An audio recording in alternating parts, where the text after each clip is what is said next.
name is Allie. This is actually my undergraduate thesis that I'm doing for this year. I would just like to say quickly that this is a pretty cursory overview of my research, just because it's really long and I only have 15 minutes. So please forgive me if I go through things quickly. At the end, if you have any questions or things that I can make more clear, please don't hesitate to ask, because I recognize that I'm going to be brushing over a lot of pretty major things.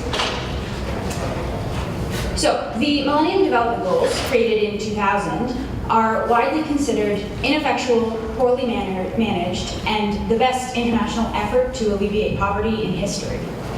But for all the successes and failures of this enterprise, the deadline for completion of the goals is late 2015.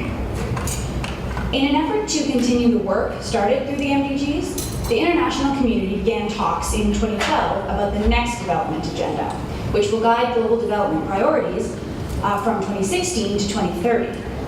This new agenda, this right here is the old agenda, the MDGs. So this new agenda is generally referred to as either the post-2015 development agenda or the Sustainable Development Goals, SDGs. Considering the mixed success of the MDGs, a concerted effort has gone into attempting to learn from the mistakes of the past while also incorporating new and innovative solutions to a wider array of problems. This is, unsurprisingly, no small task, and there's enormous discussion happening about what the world should take away from the MDG experience. I cannot overstate the sheer volume of discussion about what goals should be included, how the metrics should be updated, and how we can best learn from the MDGs. Yet, for all of this dialogue, for all of this discussion and dialogue, it's surprisingly homogeneous, the results. The vast majority of conversations center on either advocating for the inclusion of a particular goal or theme, or so beyond kind of like fiddling with the specifics, the future, at least according to the literature, will practically blind you with its brightness. It is the fact that there is so little critique of the talks and ideas so far that originally stood out to me as something that I wanted to research further. Because in 5 years' time, I can pretty much guarantee you that there will be a flood of criticism of this agenda, panning its ideology, its implementation, and the currently universally lauded process. This is what happened to the MDGs, and this will happen to the SDGs. But to my mind, this isn't a particularly useful exercise. So my purpose with this thesis was to examine where the SDGs might fail before the agenda is finalized. Instead of kind of congratulating ourselves on the pretty theoretical success we have achieved so far, we need to be asking ourselves more critically if this system of ways will actually produce the best result. So my thesis attempts to challenge the assumptions and biases inherent in the current system of creating the next development agenda, which largely go unnoticed and uncommented on. To give the world its greatest chance of success in the SDGs, the conversations must occur on a deeper level than just which goal should make it into the final list. In order to create meaningful, sustainable change, we need to better understand how the current system actually works and ask why we decided that this is the best way. It's actually quite a curious phenomenon that so much talk is happening about what should be included and praising the progress that we've made so far. But yet so little discussion occurs about how the world is going to arrive at a single set of best practices and evaluating whether or not this is actually the best way to do it, to create a truly global and representative agenda. I attempt to rectify this, but unfortunately my analysis is somewhat limited because there's just so little information available about this. No one is asking these questions. In the interest of time, I will only briefly touch upon 5 main bodies that influence the final document, which will eventually be passed by the UN General Assembly. So these 5 UN-affiliated bodies report to the Secretary General and also the General Assembly, and they provide recommendations for the post-2015 development agenda. In general, they are mostly involved with influencing the ideology behind the agenda more than drafting the final document. So together they attempt to balance analytical data with input from member states, civil society, the scientific community, the private sector, and everyday civilians. There is consistent praise for the inclusivity of this process, and frankly, I think it deserved. It's good that all of these diverse groups are so interested in getting the opinions of people who are not normally represented by the UN system. That being said, the lack of information about how these groups operate is actually quite staggering and makes me very hesitant to unconditionally accept their pronouncements of achieving an ideal mix of diversity and inclusivity. Their meetings are infrequent, and that is quite a generous adjective, as a couple of these groups, they'll meet approximately 7 or 8 times over the course of their entire mandate, which could span multiple years. In this time, in these 7 or 8 days, not only have they unanimously agreed to recommendations for a very complex and divisive problem, but they also celebrate the fact, for example, that they were in consultation with over 5,000 civil society organizations while doing that. It just doesn't make sense to me how all of these accomplishments can be fully realized in that time span. But I cannot inquire further about how the information from these apparently thousands of organizations is managed across multiple platforms and through multiple entry points, nor how these meetings are even run, as there's just no information. More structured leadership to this outreach-oriented wing of the new system, and specifically more accountable structured leadership, is needed to manage such huge discussions. Understanding the procedure, the who, what, when, where of creating a new agenda, was far more frustrating to me than I had initially anticipated. So much of what I wanted to look into and examine just did not have any information available about it. I mean, there's no way to question the current system as it stands. And as such, there's no way to explore how it works if the process is inherently biasing one party or influencing the agenda unknowingly in a certain direction. I'm not saying that the current system is not the best way to promote representative and inclusive discussion. What I am saying is that there's no way to know until information is released. I strongly believe that we really need to open up this discussion. So continuing along the line of questioning this process and not letting anything escape unchecked, I wanted to explore how the international community prioritizes development initiatives. I mean, theoretically, hundreds of considerations are necessary or at least helpful in promoting development, but the agenda needs to be concise. On average, around 12 goals is the ideal. So when it comes down to it, how does the UN pick food over water? It's not necessarily the most accurate example, but it does give you an idea of how difficult it is for a party to pick one necessity over another necessity and say definitively that it was the right choice. To get an idea of how the international community was prioritizing, I examined 3 proposed frameworks for the post-2015 development agenda, submitted by the aforementioned task team, the Secretary General, and the high-level panel. All 3 documents seem to gravitate towards the same themes of social development, environmental sustainability, inclusive economic development, and peace and security. The reports also stress the idea of cross-cutting issues that inform all the other goals, but might not be as effectively dealt with in a goal of their own. A really good example is inequality. Though not wording specific, the reports all stress the importance of continuing the work of the MDGs, including poverty alleviation, climate change, health, etc.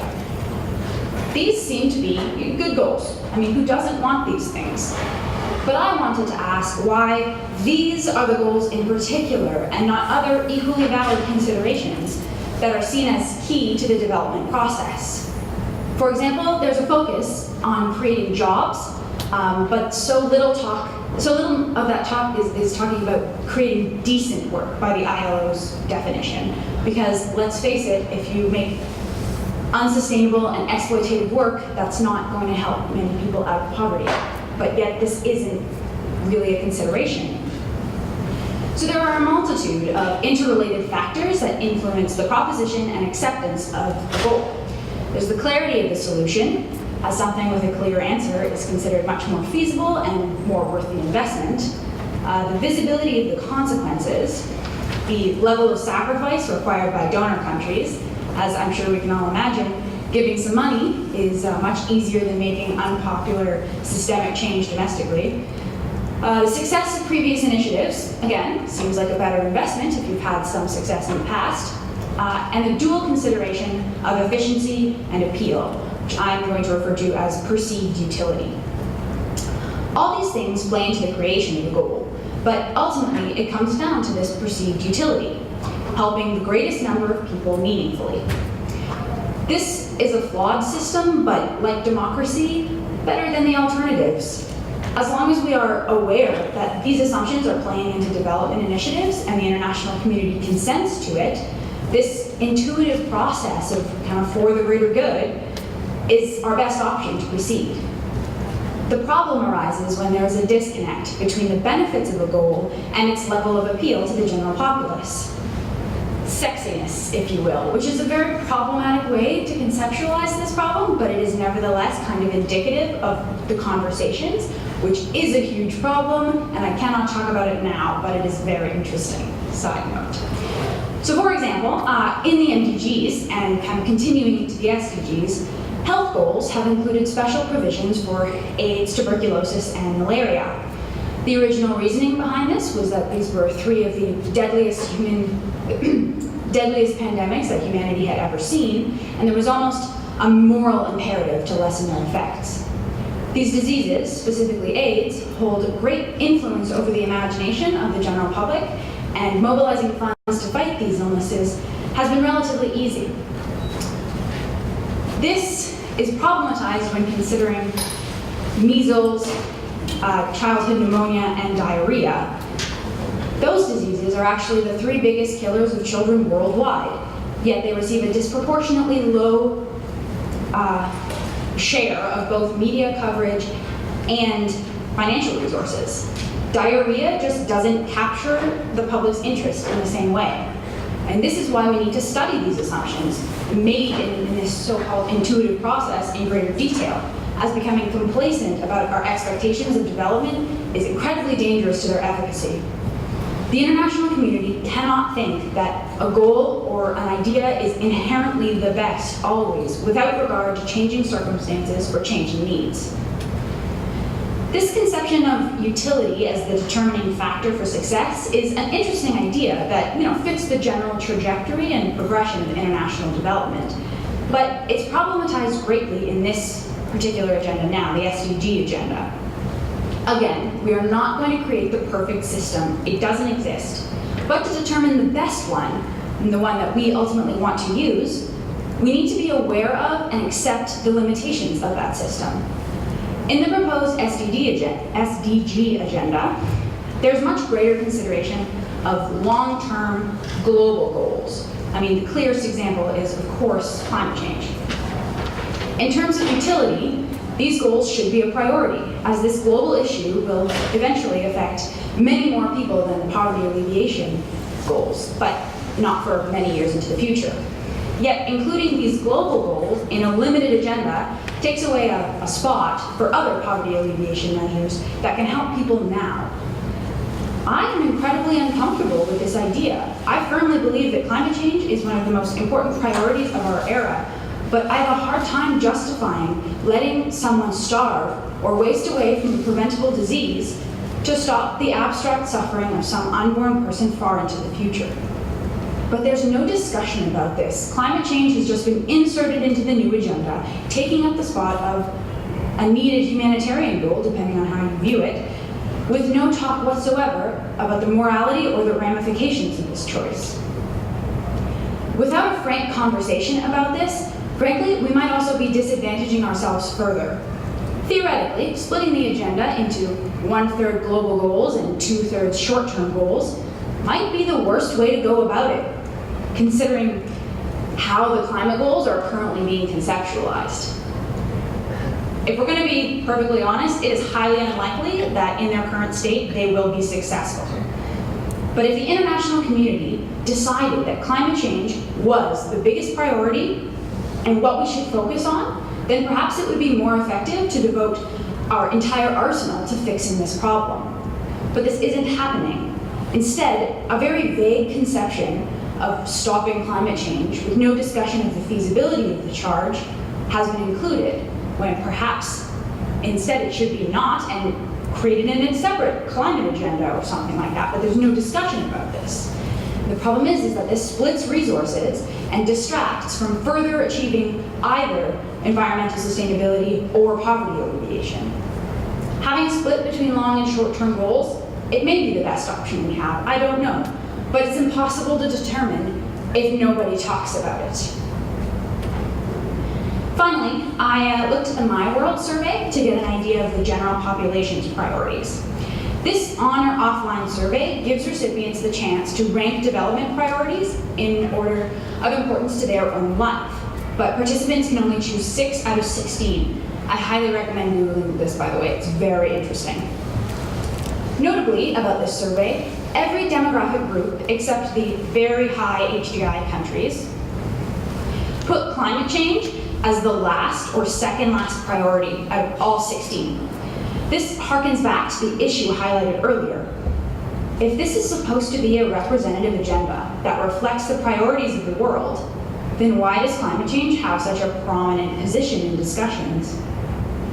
Most people in the room, including me, would be kind of uncomfortable if the UN outright ignored climate change considerations. So how do we rectify this disconnect?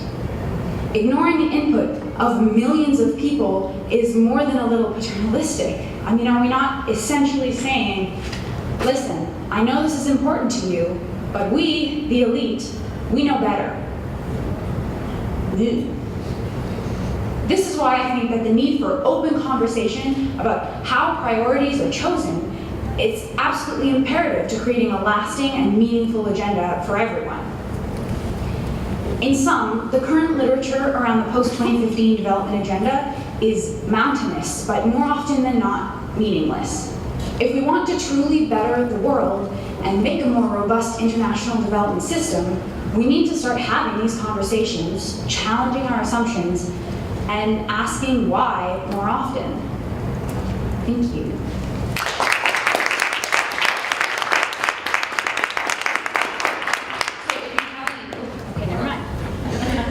Yeah, let's have a question or two very quickly. If someone has a question for Alan, I'd like to have a conversation with her and Jamie talking about open sourcing.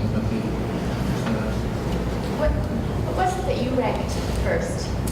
I actually ranked, well, I was thinking about it, when I originally did the survey, I was thinking about it from what I think are the global development should be the global development priorities versus what the survey was technically asking, which is what do I value most. And so you're only supposed to do it once, so I didn't submit my answers, but I, in my head, did it twice. So what I ranked for development, I believe I said water and sanitation. But it was actually an incredibly difficult exercise because there are so many and they're all really good goals. And the things that you would think that of as being kind of like less important, things like internet, the majority of countries did not rank internet and access to phones and information very highly. But low HDI countries, they had that in their top 10. It's very important to them to have access to this information. So I think it's a really good tool to kind of reconceptualize how not only like our assumptions about what these people want and just kind of like assuming that they want what we think they want. And also just to see how hard it is to, pick food over water. But personally in my own life, I would say education. What's HDI? HDI is a Human Development Index, sorry Dad.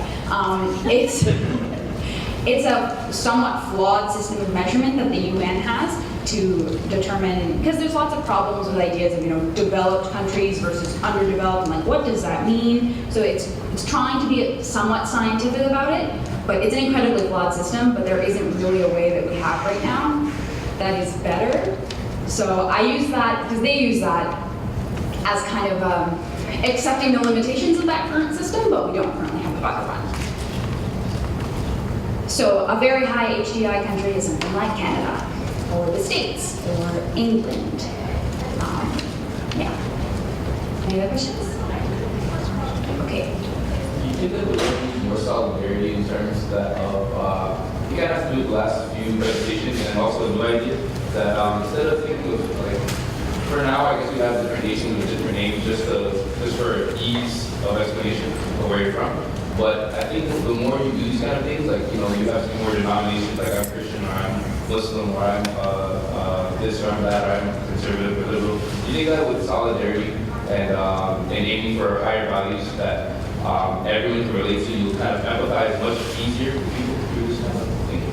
Yeah, definitely. I don't necessarily think that that's going to be included in international discussions anytime soon, but I do, in general, think that it's very interesting how this idea of a world citizen is becoming increasingly popular as in recent times. But I think that it's also something that is not being talked about now, probably because it's politically very unpopular. But another thing that perhaps we could revisit, because so much of the current state system is just totally ridiculous for a lot of people, and it kind of forces people who wouldn't necessarily be in that situation and have historically not benefited from that situation into fitting these very, you know, strict Western ideas of what a country is, and that's really problematic.